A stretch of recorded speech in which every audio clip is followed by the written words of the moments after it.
All right, so we're diving into quantum computing today. Oh, fun. We're going to be swimming through a stack of IBM articles all about the fundamentals of quantum computing. Okay. They were published this past August by Josh Schneider and Ian Smalley. All right. Now, quantum computing can feel like trying to explain astrophysics to a goldfish. Yeah. But don't worry, you've got expert speaker here to help us both make sense of it all. Happy to try. Perfect. So first things first, what is quantum computing and why should anyone even care? What can it do that our everyday computers just can't? Think of it this way. Imagine you're trying to find the exit in a giant maze. Yeah, okay. A classical computer like the one you're using right now would have to try every single path one by one until it stumbled on the way out. Okay. But a quantum computer, Yeah. it's like it can get a bird's eye view of the whole maze and try all the possible paths simultaneously using these principles of quantum mechanics. Okay, that's a serious visual. So it's not just faster. It's a totally different approach to solving problems then. Exactly. It's a completely different way of processing information. Okay. Quantum computers leverage the strangeness of the quantum world, where things can be in multiple states at the same time, Right. to tackle problems that would take classical computers, even the most powerful supercomputers, millions of years to solve. To understand how this works, we need to get familiar with the 4 foundational principles of quantum computing. 4 principles. Okay, lay them on me. Superposition, entanglement, decoherence, and interference. Okay.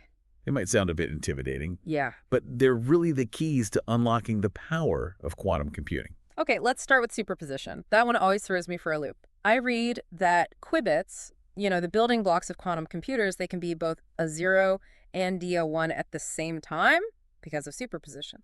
How is that even possible? Is it like a light switch that's flickering so fast it seems like it's both on and off at the same time? It's even wilder than that. Imagine a spinning coin in the air. Okay. Before it lands, it's not heads or tails. Right. It's both possibilities at the same time. That's kind of a simplified way to think of superposition. Right.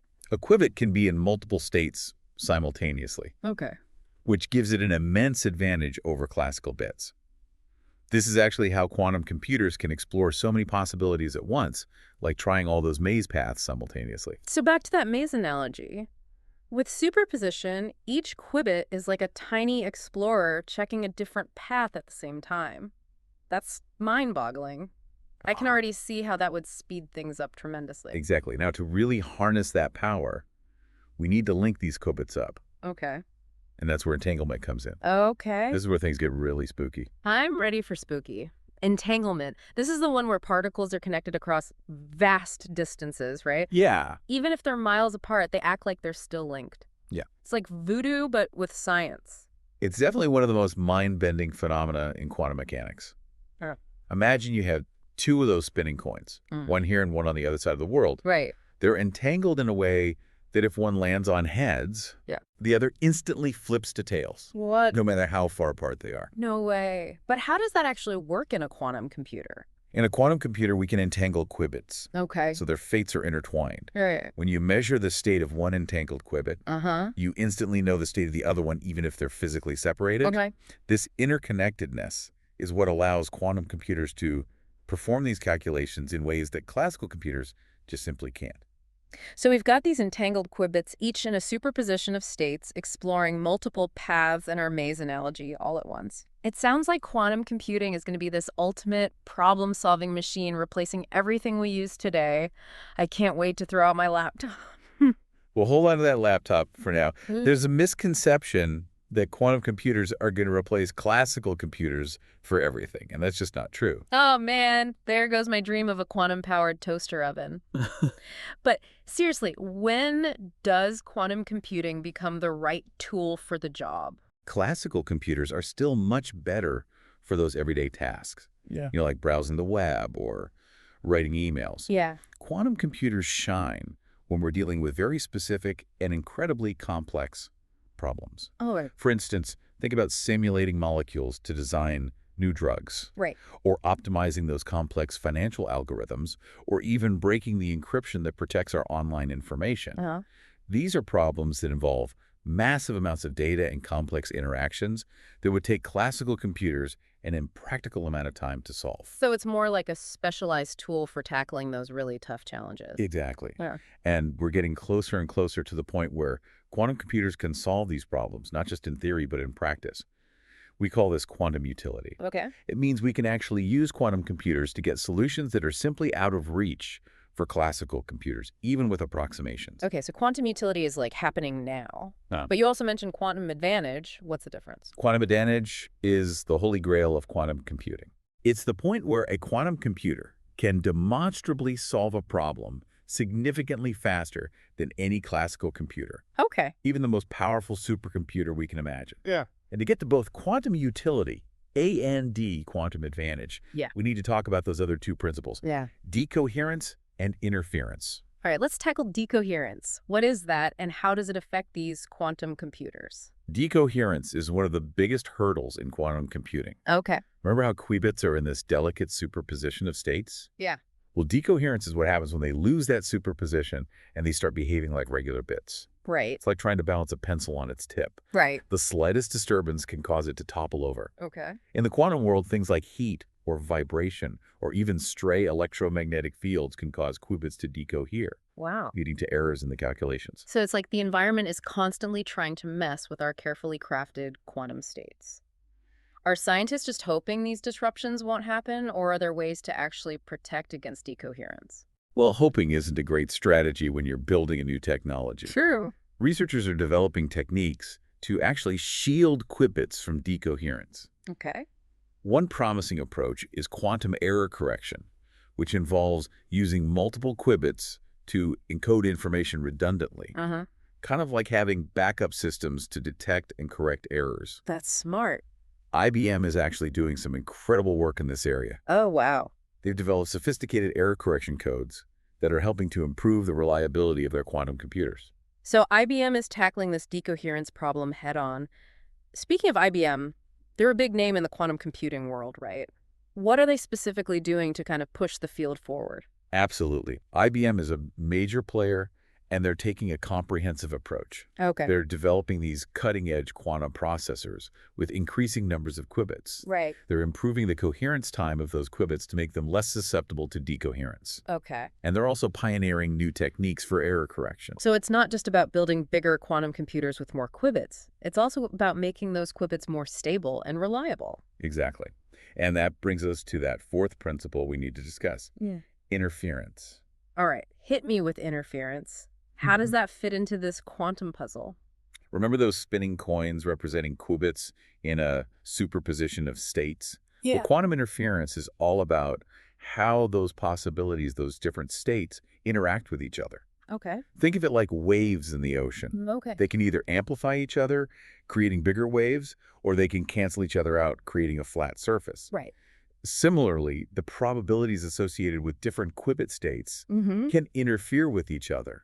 Okay, Reinforcing or diminishing certain outcomes. So it's like a carefully choreographed dance of probabilities where scientists are trying to nudge the qubits towards the right answer by controlling this interference. That's a great way to put it. Okay. Quantum algorithms are carefully designed to exploit this interference phenomenon, guiding the qubits toward the desired solution. Interesting. It's a key technique that allows quantum computers to outperform classical computers for those specific types of problems. And IBM is at the forefront of developing these sophisticated algorithms. So IBM is involved in all aspects of quantum computing. They're building the hardware, developing the algorithms, and even working on making this technology accessible through the cloud. It sounds like they're all in on this quantum future. They definitely are. Yeah. And they're not alone. There's a global race to unlock the potential of quantum computing, with companies and research institutions around the world investing heavily in this field. This is all incredibly exciting, but I have to admit my brain is starting to feel a bit full. Hmm? Can we take a step back and talk about where we are right now in this quantum journey? How do we even measure progress in this field? Is it just about the number of qubits in a quantum computer?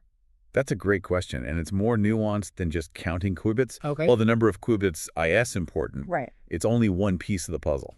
We also need to consider things like how long those qubits can maintain their quantum state, Okay. how well they can be controlled, and how connected they are to each other. So it's like judging a car's performance. You wouldn't just look at the engine size. You'd also consider the horsepower, the handling, and the fuel efficiency. Mm-hmm. What's the horsepower equivalent for a quantum computer? IBM actually developed a metric called quantum volume Okay. to measure the overall performance of their quantum computers. Okay. It takes into account the number of qubits, Yeah. their connectivity, Uh-huh. and their coherence time. Yeah. Essentially, how long they can stay in that delicate quantum state before decoherence sets in. Right. It's a more holistic measure of a quantum computer's capabilities. So a higher quantum volume means a more powerful and reliable quantum computer. It sounds like a Right. good way to track progress. It is. And IBM has been steadily increasing the quantum volume of their systems, That's great. which is a promising sign. They're also developing new ways to measure the speed and accuracy of their quantum computers, like using metrics called layer fidelity and CLOPS. Hold on, break those down for me. What do layer fidelity and CLOPS tell us about a quantum computer? CLOPS stands for circuit layer operations per second. Okay. Layer fidelity measures how accurately the quantum processor can execute a sequence of quantum operations. Okay. Basically, how well it can perform the calculations without errors creeping in due to decoherence or other factors. Okay. CLOPS, on the other hand, is all about speed. All right. It quantifies how many of these quantum operations the computer can perform each second. So layer fidelity is like the precision of a surgeon's scalpel, while CLOPS is like the speed of a race car. Both are important for different reasons. That's a great analogy. Yeah. These metrics are essential for evaluating and comparing different quantum computing systems, Okay. and they give us a much clearer picture of the progress being made. It sounds like IBM is taking a very data-driven approach to quantum computing. Not just building the machines, but figuring out how to best measure their performance and make them more reliable. That's reassuring to hear. It is. They're really committed to making quantum computing a practical and useful tool, and their work is paving the way for some really exciting advancements. So where do we go from here? We've covered a lot of ground, from the basic principles of quantum computing to the challenges of decoherence and the importance of metrics like quantum volume. Yeah. What are the next big milestones in this quantum computing journey? Well, one of the biggest challenges is scaling up the number of qubits while maintaining their coherence and reducing errors. Ooh, okay. We also need to develop new quantum algorithms that can tackle a wider range of problems. Uh-huh. And we need to create better software tools that allow us to program and control these powerful machines. Right. It's a huge undertaking. It sounds like there's still a lot of work to be done, but the potential rewards are enormous. They are. We're just scratching the surface of what quantum computers will be capable of. I can't wait to see what the future holds for quantum computing. It's truly a game changer. It is. And the next few years are going to be incredibly exciting. We're on the cusp of a new era in computing. I'm definitely feeling a mix of awe and anticipation. Before we dive even deeper into what IBM is doing in this space and explore some of those real-world applications that have me so intrigued, let's take a quick break. We'll be right back to continue our quantum adventure. All right, we're back and ready to continue our quantum journey. Before the break, we were talking about how IBM is really pushing the boundaries of quantum computing, developing not just the hardware, but also the software and algorithms to make this technology practical. And I'm itching to hear about some real-world applications, the kind of stuff that could actually change our lives. What gets you excited about the future of quantum computing? Oh, where do I even begin? The possibilities are truly mind-boggling. Let's start with healthcare. Okay. Imagine being able to design drugs at the molecular level, Yeah. targeting diseases with incredible precision. Right. Quantum computers could simulate complex biological processes, Uh-huh. allowing us to understand how drugs interact with the body in ways that we never could before. So instead of this trial and error approach to drug development we often see today, we could use quantum computers to design targeted therapies from the ground up. That could revolutionize how we treat diseases. Absolutely. Right.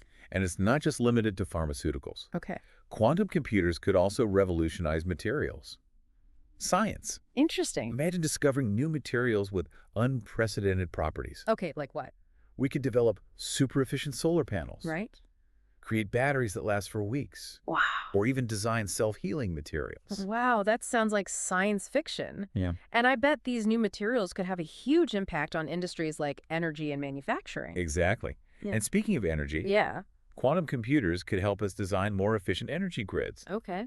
optimize energy distribution, and even develop new sources of clean energy. It sounds like quantum computing could be a key player in addressing climate change. It definitely has the potential to be a powerful tool in our fight against climate change. Okay, my mind is officially blown. But let's shift gears for a moment and talk about something a little closer to home. My laptop. You mentioned earlier that quantum computers won't replace our everyday computers. Yes. But will they at least make them faster? Will I be able to browse the web at warp speed? That's a fun question. While quantum computers aren't designed to replace classical computers for those everyday tasks. Right, like browsing the web or writing emails. Exactly. Uh, But they could indirectly impact the performance of our devices. oh, so. Think about the cloud. Yeah. Many of the services we use rely on powerful data centers. Yeah. And quantum computers could make those data centers significantly faster and more efficient. So the cloud could get a quantum boost, leading to faster processing and maybe even lower energy consumption. That's pretty cool. It is. And speaking of speed, let's talk about artificial intelligence and machine learning. Oh, yeah. Everyone's buzzing about AI these days. Rightfully so. And for good reason.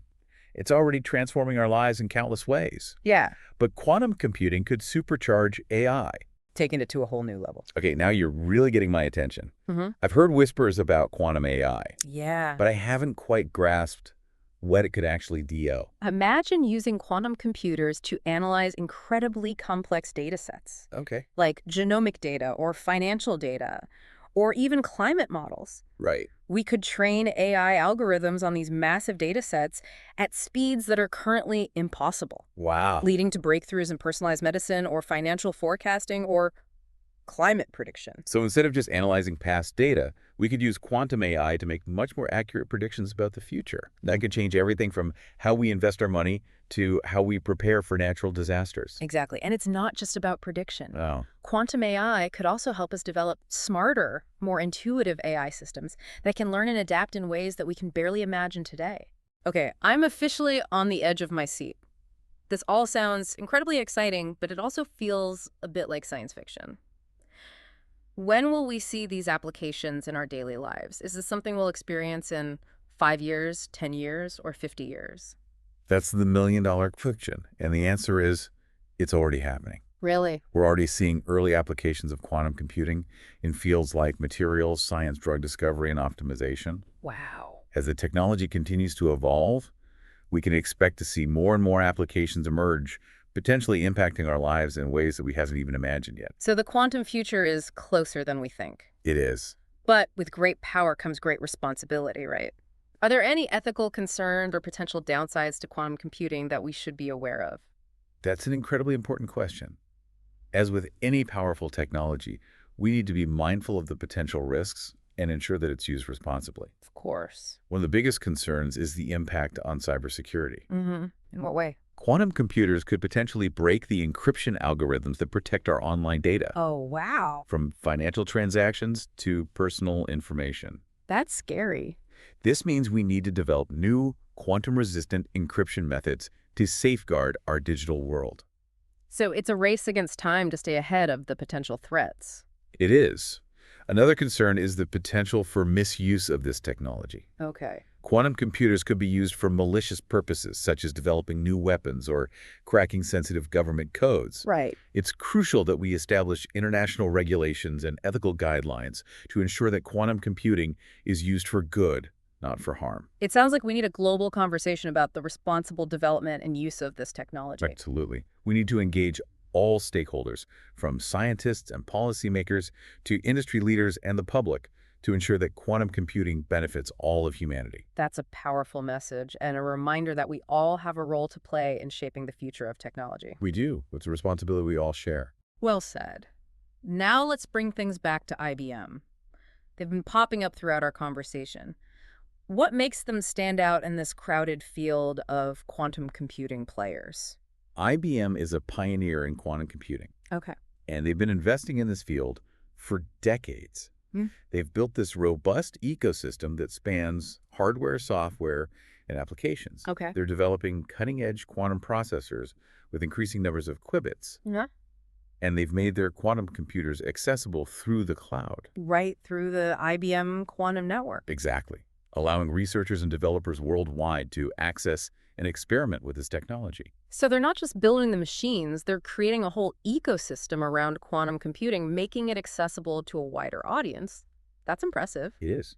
And they're also actively involved in developing quantum algorithms and applications, Okay. collaborating with partners in various industries to explore the potential of this technology. Yeah. They're really committed to making quantum computing a practical and useful tool. We talked earlier about how IBM is developing new metrics to measure the performance of their quantum computers, like quantum volume layer fidelity and CLOPS.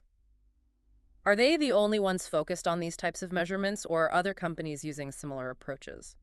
While IBM has been a leader in developing these specific metrics, the industry as a whole is recognizing the importance of standardized ways to measure and compare quantum computers. Okay, Other companies and research institutions are also working on developing their own metrics and benchmarking techniques.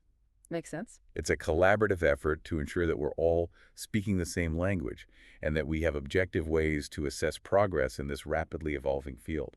So it's like establishing a universal set of standards for quantum computing, which is essential for collaboration and progress. Exactly. We need to be able to compare apples to apples, so to speak, Right. to track advancements and ensure that we're all working towards the same goals. Okay, I'm starting to get a sense of just how complex and multifaceted quantum computing is. It's not just about building bigger and better machines. Right. It's about developing new algorithms, creating robust software, establishing industry standards, and addressing ethical concerns. It's a truly interdisciplinary effort. It is. It's a field that draws on expertise from physics, computer science, mathematics, engineering, and even philosophy. Wow. It's a convergence of disciplines Yeah. all working together to unlock the potential of this transformative technology. This has been an incredible journey so far, and I'm eager to hear more about what IBM is specifically doing in this space. But before we dive into that, let's take a quick break to recharge our quantum batteries. We'll be back in a flash to continue our deep dive. And we're back, folks, diving even deeper into the quantum realm. We've explored the mind-bending principles behind quantum computing, tackled those challenges of decoherence, and glimpsed the potential for some world-changing applications. We even learned about IBM's pretty comprehensive approach to this technology. But now, I'm ready for the nitty-gritty. What are some specific projects or breakthroughs from IBM that have really pushed the needle in quantum computing? Well, IBM has made significant strides in various areas. Nothing. One of their most notable achievements is the development of increasingly sophisticated quantum processors. Yeah. They've been steadily increasing the number of qubits in their systems, Okay. which of course translates to more processing power. Right. They recently unveiled their Eagle processor Okay. with a whopping 133 qubits. Wow. To put that into perspective, Yeah. just a few years ago, they were working with systems that had a fraction of that number. That's a massive leap. But remember we talked about how it's not just about the qubit count. Right. What about the quality and stability of these qubits? Have they made progress on that front? Absolutely.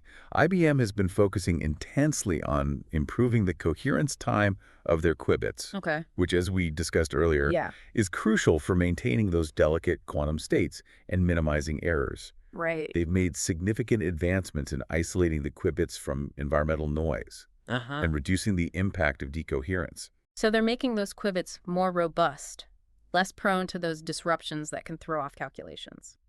What about error correction? Yes. IBM was working on some cutting-edge techniques there. Any updates on that front? Yes. They've made significant progress in developing and implementing quantum error correction codes. Okay. These codes help detect and correct errors Right. that inevitably occur during those quantum computations, Yeah, making the results much more reliable. that makes sense. They're even exploring new error mitigation techniques Okay. that work in conjunction with error correction Right. to further enhance the accuracy of their quantum computers. It's fascinating how they're tackling these challenges head on. It sounds like they're not shying away from the tough stuff. What about quantum volume? Have they seen improvements in that key metric? Absolutely. Their relentless pursuit of higher qubit counts, improved coherence times, and robust error correction techniques has led to significant gains in quantum volume. Okay. Their recent systems have demonstrated substantially higher quantum volume compared to their predecessors, signifying the overall progress they've made in building more powerful and reliable quantum computers. It's like watching the quantum equivalent of Moore's law in action, with capabilities doubling every few years. That's incredibly exciting. Now, one thing that's always intrigued me is this idea of accessing quantum computing power through the cloud. IBM seems to be a leader in this area. Can you tell us more about how that works and why it's so significant? Yeah, the IBM Quantum Network is a game changer. Okay. It allows researchers, developers, and even businesses to access IBM's quantum computers remotely via the cloud. Okay. This means you don't need to have a physical quantum computer in your lab or office. to start experimenting with this technology. Wow. You can write code and run experiments on IBM quantum systems from anywhere in the world with an internet connection. That's incredible. It democratizes access to this cutting-edge technology, allowing people who might not have the resources to build their own quantum computers to still contribute to the field. Exactly. It's fostering a global community of quantum enthusiasts, researchers, and developers. Yeah. The network has over 200 members, Wow. including Fortune 500 companies, Mm. academic institutions, startups, and national research labs, Uh-huh. all collaborating and pushing the boundaries of what's possible with quantum computing. So it's not just about IBM building the machines. It's about building a community, a collaborative ecosystem Right. around this technology. What about the software side of things? Developing quantum algorithms seems like a whole different ball game compared to classical programming. What's IBM doing in that area? IBM is actively involved in developing a suite of software tools Okay. and programming languages specifically designed for quantum computers. Okay. One notable example is Qiskit, Okay. an open-source software development kit Right. that provides everything you need to write, run, and analyze quantum programs. Right. It's designed to be user-friendly, even for those without a deep background in quantum physics. So even someone like me who's more comfortable with words than with quantum equations could potentially dabble in quantum programming. Absolutely. Cool. Qiskit and other similar tools are lowering the barrier to entry for quantum computing, That's great. making it more accessible to a wider range of people. That's fantastic. It's Yeah. encouraging to see how IBM is working to make quantum computing a more inclusive field. Yeah, they're also actively engaged in education and outreach, Really? offering workshops, courses, and online resources to help people learn about quantum computing and get started with Qiskit. They're investing in building the next generation of quantum scientists and engineers. It's great to see that they're not just focused on the technology itself, but also on cultivating a community and nurturing the talent that will shape the future of this field. Now, with all these advancements in hardware, software, and accessibility, what are some specific applications or projects that IBM is involved in that really showcase the potential of quantum computing?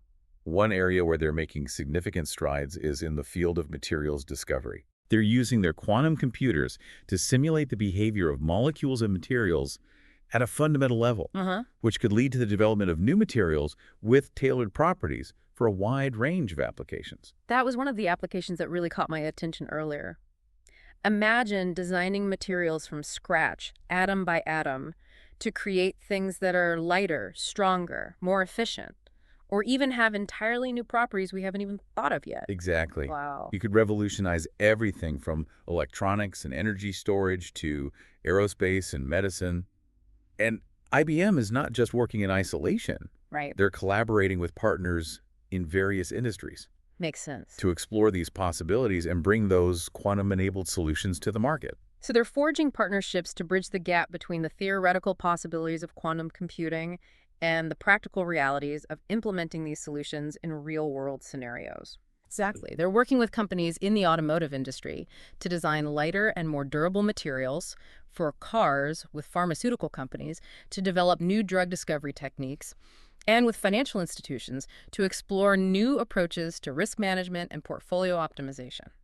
It's incredible to see how this technology is starting to permeate different industries, opening up new avenues for innovation. We've talked about the potential benefits of quantum computing, but what about the potential risks? Earlier, you mentioned the concern about cybersecurity and the need for quantum-resistant encryption. Is IBM doing anything to address this challenge? Yes, they are very much aware of this threat. Okay. They're actively involved in developing and promoting post-quantum cryptography, Okay. which are encryption algorithms designed to be resistant to attacks from quantum computers.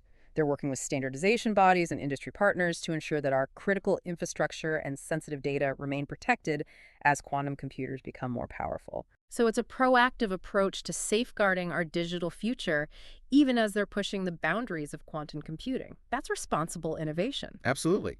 They understand that with great power comes great responsibility, Sure. and they're taking steps to ensure that quantum computing is used ethically and for the benefit of society. Well, expert speaker, this has been an absolutely mind-blowing deep dive into the world of quantum computing. From the fundamental principles to the real-world applications and the challenges we need to address, it's clear that this technology has the potential to transform our world in profound ways. It's been a pleasure exploring this fascinating topic with you. I share your enthusiasm. Me too. We're truly on the verge of something extraordinary. Absolutely. And to you listening, we hope this deep dive has sparked your curiosity and given you a glimpse of the incredible possibilities that lie ahead. Quantum computing is a rapidly evolving field, and it's one that has the potential to touch every aspect of our lives. It's a field that's full of challenges, but also full of opportunities. So stay curious, stay informed, and who knows, maybe you'll be the one to make the next big breakthrough in quantum computing. Thanks for joining us, and we'll catch you on the next deep dive.